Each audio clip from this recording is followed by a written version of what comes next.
L'ancien président Nixon risque-t-il la prison? La majorité des Américains souhaitent qu'on passe l'éponge, mais la procédure judiciaire est en marche.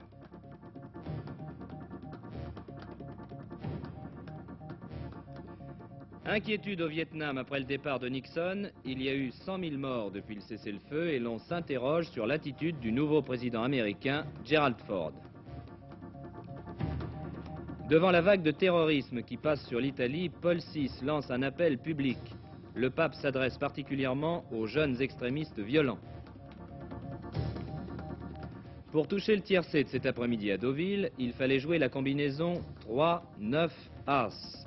Les rapports ne nous sont pas encore parvenus, peut-être d'ici la fin de ce journal. C'est une jeune fille qui a montré l'exemple de la combativité aux athlètes français à Stuttgart. Marie-Françoise Dubois a échoué de très peu contre la championne olympique soviétique du 1500 mètres.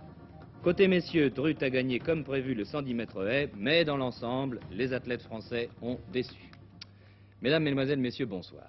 N'anticipons pas sur Sport Dimanche, qui vous présentera tout à l'heure un résumé filmé des principales épreuves, mais sportif ou non, vous aurez remarqué qu'à Stuttgart, en Allemagne, il pleuvait cet après-midi. En France, beaucoup d'estivants ont dû jongler entre deux éclaircies ou deux averses. Le ciel est resté souvent nuageux, sauf dans le midi où il a fait très beau.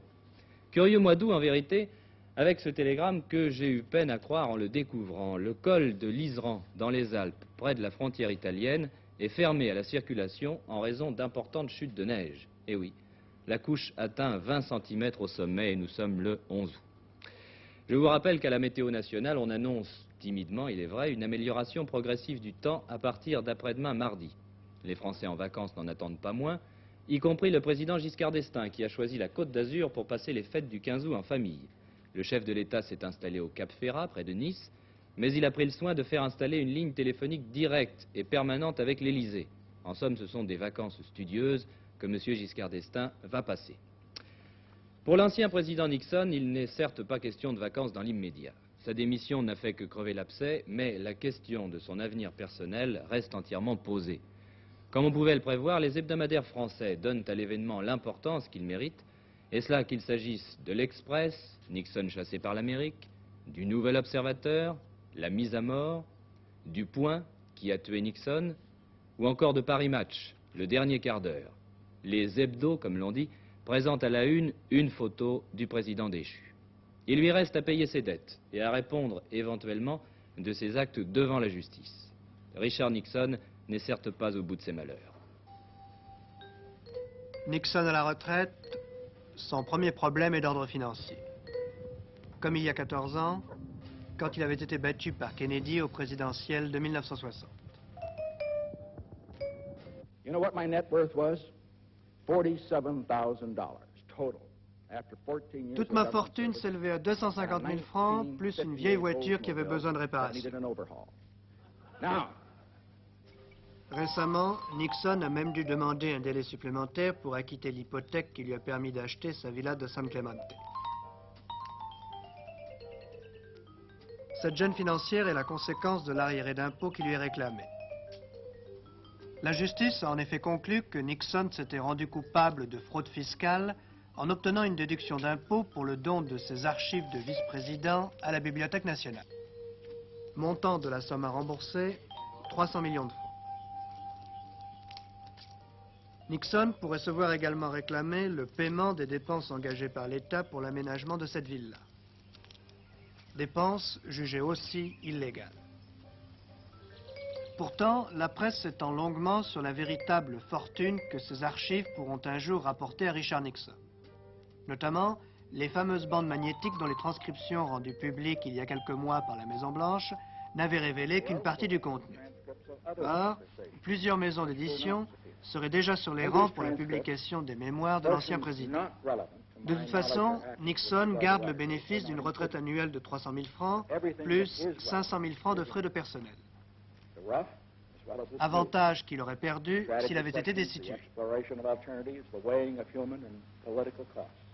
Mais si les difficultés financières de Nixon sont seulement temporaires, il risque des démêlés bien plus graves avec les tribunaux.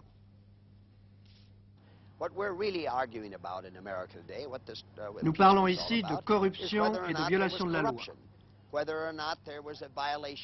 Des écoutes téléphoniques illégales ont été découvertes et des pots de vin ont été payés. Il y a eu obstruction de la justice. D'après le code pénal, il s'agit de délits et de crimes. À cause de Watergate, une cinquantaine de personnes, dont 5 anciens ministres, ont été inculpées. Une dizaine sont déjà allées en prison. Les autres s'y retrouveront peut-être à bref délai.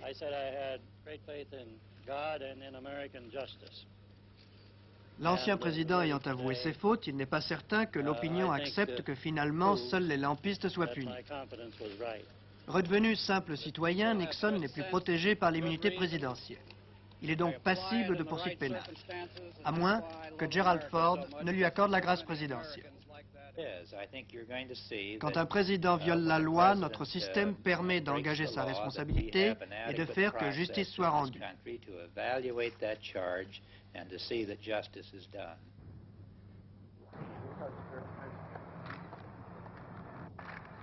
Le président Ford pardonnera seulement si le Parlement et l'opinion jugent que Nixon, en démissionnant, a suffisamment payé. Et c'est peut-être bien déjà le sentiment du pays. Nixon a pris sa retraite, mais trouvera-t-il la paix?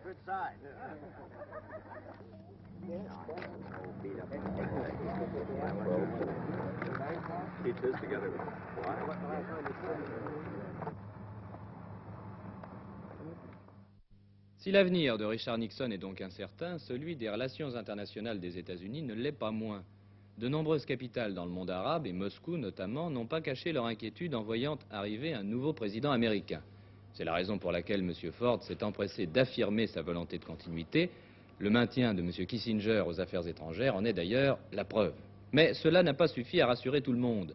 Au Vietnam, par exemple, où le désengagement militaire américain était lié au nom de M. Nixon. On a oublié que malgré ce cessez-le-feu, les combats continuent au Vietnam, au Sud-Vietnam. Saigon et Hanoï peuvent alors se demander si le nouveau président, Gerald Ford, ne va pas réexaminer la question d'une éventuelle intervention armée américaine.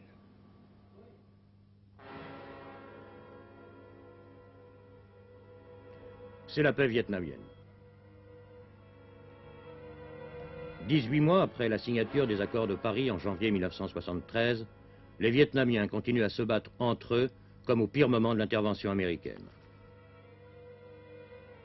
Rien ne ressemble d'ailleurs autant à une véritable guerre que cette fausse paix, bien éloignée d'ailleurs de celle qui aurait dû s'instaurer après l'accord sur le cessez-le-feu patiemment élaboré par messieurs Kissinger et le Ducteux.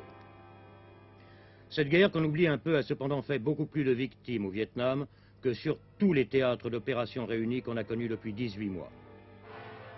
100 000 tués depuis le 28 janvier 1973, c'est-à-dire incomparablement plus que la guerre du Kippour, celle de Chypre et quelques révolutions du genre de celle d'Éthiopie réunies.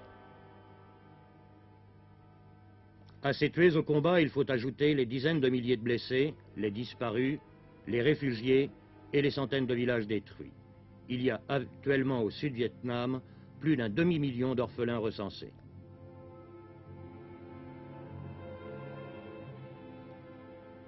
Alors, bien sûr, chacun des deux partis s'accuse. Le GRP accuse les Américains d'avoir introduit au Vietnam 190 avions, 500 chars, 200 canons lourds et 400 000 tonnes de munitions, et ceci seulement depuis le début de l'année. Ce à quoi le gouvernement de Saigon rétorque que la fameuse piste Ho Chi Minh, par laquelle hommes et matériel transitent du Nord-Vietnam vers le Sud, ressemble plus par instant à l'autoroute du Sud, un jour de grand départ en vacances, qu'à une piste de brousse. D'ailleurs, ces photos aériennes montrant les convois de camions communistes sur la piste sont suffisamment éloquentes en elles-mêmes. Saigon accuse de son côté le GRP d'avoir reçu en renfort 200 000 Nord-Vietnamiens qui s'ajouteraient aux 300 000 hommes restés sur place, plus 600 pièces d'artillerie lourde, 600 chars et 15 régiments de DCA.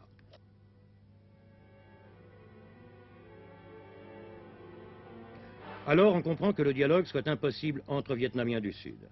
En fait, jamais peut-être les points de vue n'ont été aussi éloignés qu'actuellement. D'ailleurs, le porte-parole de la délégation du GRP déclarait ces jours derniers à Paris que la paix au Sud-Vietnam passait inéluctablement par le renversement de l'actuel gouvernement du président Thieu à Saigon.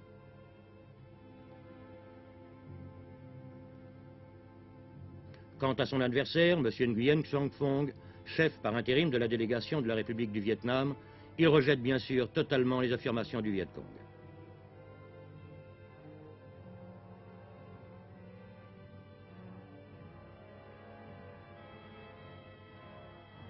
Nous voulons la paix plus que quiconque, mais nous voulons cette paix dans la liberté. Et c'est pour cette raison que nous avons une obligation envers le peuple sud-vietnamien, c'est-à-dire défendre les biens et la vie et la liberté du peuple sud-vietnamien en face de l'agression nord-vietnamienne. Alors, les combats pendant ce temps continuent dans une guerre de plus en plus oubliée, où chacun s'interroge, surtout maintenant que le président Nixon a démissionné, pour savoir si une fois encore elle pourrait reprendre des dimensions internationales. Mais pour les Vietnamiens eux-mêmes, la dimension actuelle de cet interminable conflit est déjà démesurée. Elle épuise en hommes, en argent le Vietnam et les Vietnamiens, quelle que soit leur appartenance politique.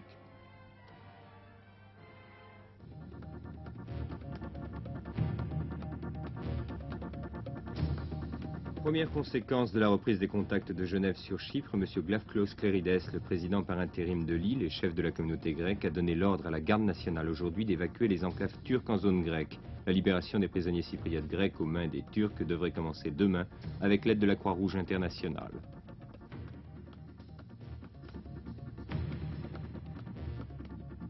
Le Portugal, qui rencontre quelques difficultés aussi bien en Angola qu'au Mozambique, où des affrontements raciaux ont eu lieu ces jours-ci, annonçait aujourd'hui qu'il allait reconnaître la République de Guinée-Bissau à une date imminente. Le chef du PAIGC, le Parti africain d'indépendance de la Guinée et des îles du Cap-Vert, M. Luis Cabral, a déjà reçu les lettres de créance de plusieurs ambassadeurs africains.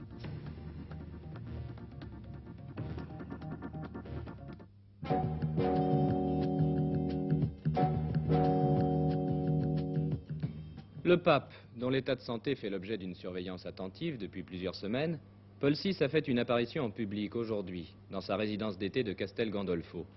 Le pape a parlé des attentats qui se multiplient en Italie, comme celui déclenché récemment contre le train Italicus. 3 extrémistes de droite ont été arrêtés il y a quelques jours, et ce sont des jeunes gens, et c'est cela qui inquiète particulièrement Paul VI.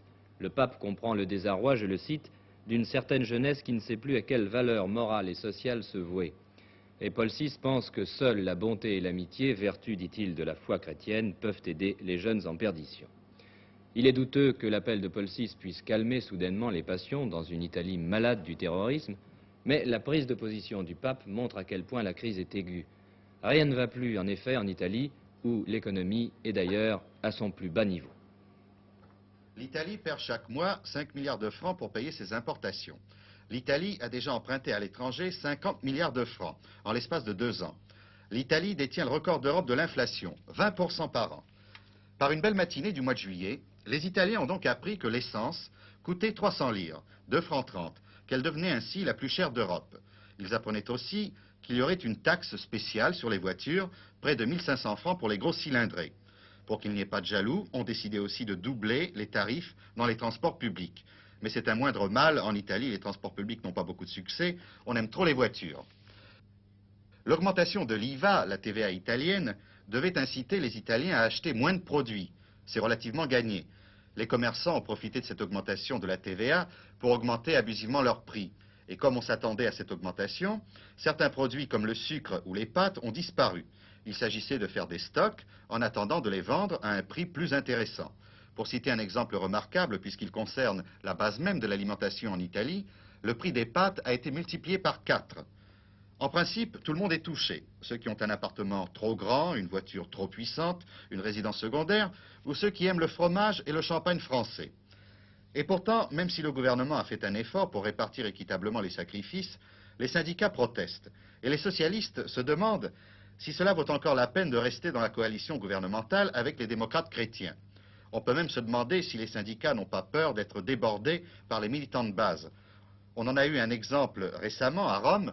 Le syndicaliste n'arrivait pas à se faire entendre de la foule qui scandait « grève générale, grève générale ». Car l'Italie détient un autre record d'Europe. Avec celui de la hausse des prix, le record des journées de travail perdues pour cause de grève. L'un des grands problèmes de l'Italie, c'est toujours le chômage.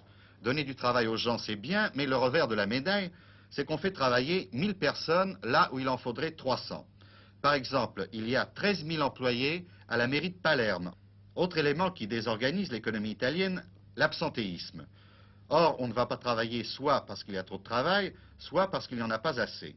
À la poste italienne, exemple fameux, un employé sur 3 se fait porter régulièrement malade parce qu'il n'y a pas assez de personnel, donc un surcroît de travail. Comment en est-on arrivé là? Personne ne peut le dire exactement. On sait seulement que l'État n'existe pas, ou plutôt, tout se passe comme s'il n'existait pas. On sait que depuis 30 ans, ce sont toujours les mêmes personnes qui gouvernent l'Italie. On sait aussi que les impôts ne rentrent pas. Tel médecin célèbre déclare impunément tous les ans le montant de son salaire d'une semaine. Et c'est un exemple, mais l'exemple d'un certain état d'esprit qui explique la situation actuelle en Italie. Le front des incendies en Corse continue de s'étendre. Dans la région de Corte, 4 villages sont directement menacés par le feu depuis le début de l'après-midi. On a dû faire évacuer plusieurs dizaines de maisons et les habitants prêtent main forte aux sauveteurs qui sont gênés par la violence du vent.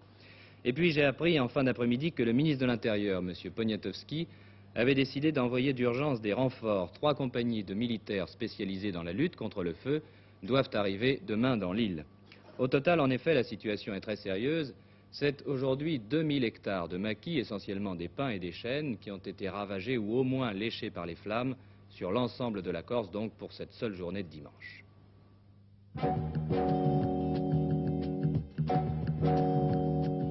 Vol considérable l'autre nuit à la cathédrale Saint-Pierre de Beauvais.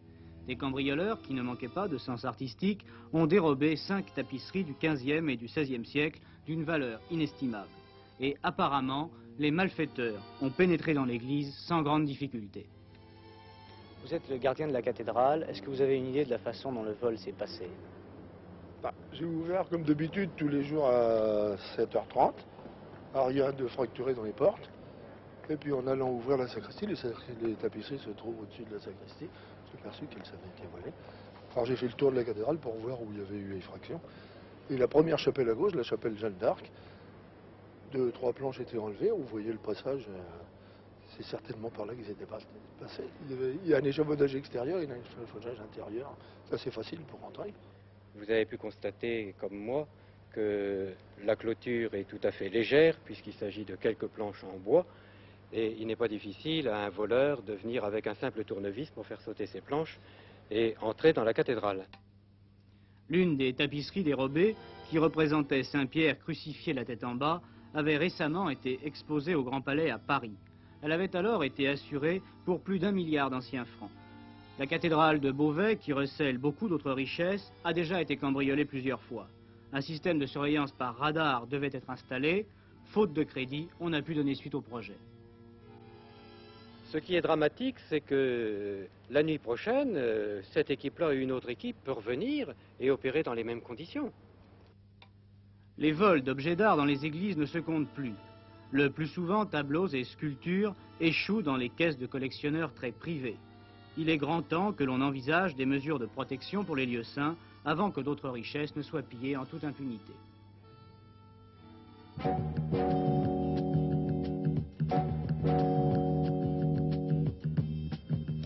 3, 9, 1, c'est l'arrivée du prix de la municipalité de Deauville qui servait de support aujourd'hui au Paris tiercé. Ce handicap pour chevaux de 4 ans et plus réunissait 15 partants. Sur la distance de 2000 mètres, le terrain est lourd. Il a beaucoup plu cette semaine sur la côte normande. Ici, Trabreuse précède Corimbe, Guard of Honor, Tevron, Exactitude, Chabaïne, Lorenzo Marquez et Fils Ardent, le favori à 4 contre 1 avec Snow Business. Tandis que le futur vainqueur, Clubhouse, est en dernière position. Dans la dernière ligne droite, Trabreuse et Corimbe sont ensemble. Derrière, Guard of Honor, spécialiste du mail, va trouver la distance trop longue. Fils Ardent au centre fait son effort, mais les gros poids, Lorenzo Marquez à la corde et Clubhouse à l'extérieur sont aussi à la lutte. Dans les 50 derniers mètres, Clubhouse, monté par Dessin, vient déborder Fils Ardent qui, une fois de plus, se contentera de la 2e place devant Lorenzo Marquez, 3e. 3, 9, As. Des favoris à l'arrivée, un petit rapport.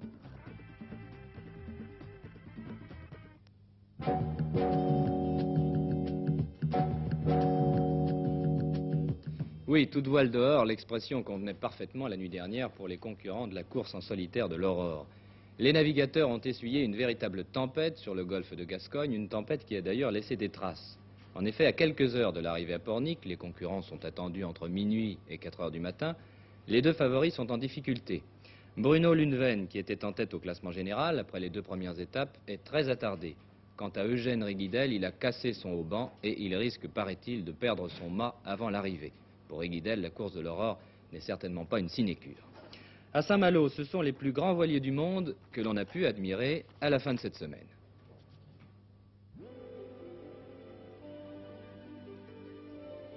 Saint-Malo vient de renouer pendant 2 jours avec son passé de cité des corsaires. Les grands voiliers, les 3 mâts, sont arrivés, les plus grands existants au monde. Ici, le Krusenstern, un vaisseau soviétique de 115 mètres de long, 6,90 mètres de tirant d'eau et 250 hommes d'équipage pour hisser 3400 mètres carrés de surface de voile. Au total, près d'une trentaine de bateaux-écoles se sont rassemblés en baie de Saint-Malo après avoir disputé une course en 3 étapes. Les Français se sont particulièrement distingués avec le Glénan, un voilier de 13,40 mètres seulement du groupe international de croisière des Glénans, premier de toute classe dans la 2e étape, la Corogne-Portsmouth.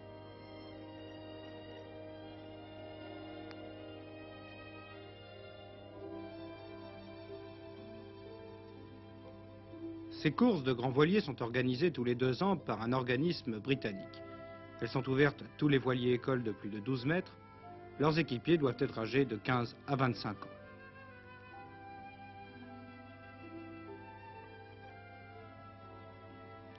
Les grands voiliers sont repartis vers l'Angleterre pour disputer la dernière étape.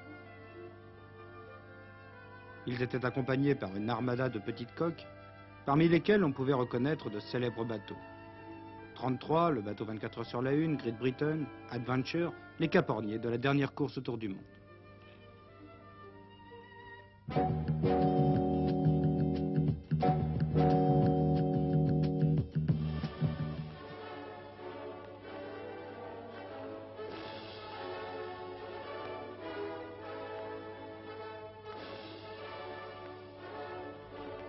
Les premiers championnats d'Europe de ballet nautique se sont achevés hier à Amsterdam. Il s'agit d'un sport artistique, exclusivement féminin, que les spécialistes appellent aussi natation synchronisée.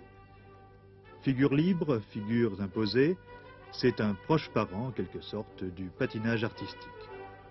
Il se pratique en solo, en duo ou encore par ballet d'équipe composé d'un maximum de 8 nageuses.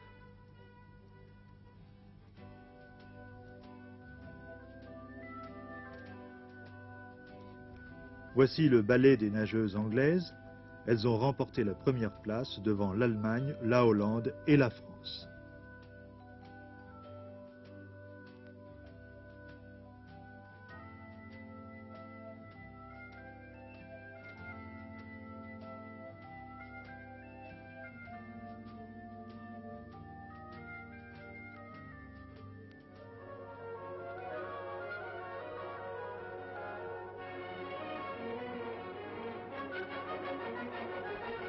Quant aux Françaises, les voici. La plus jeune d'entre elles a 14 ans. Elles évoluent sur une musique de Beethoven. Une technique très difficile à assimiler. Il faut de 5 à 6 ans pour former une bonne nageuse de ballet nautique. Mais admirons plutôt le résultat.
Les deuxièmes championnats du monde de ballet nautique se dérouleront l'an prochain en Colombie. Un beau voyage en perspective pour toutes ces artistes de la natation.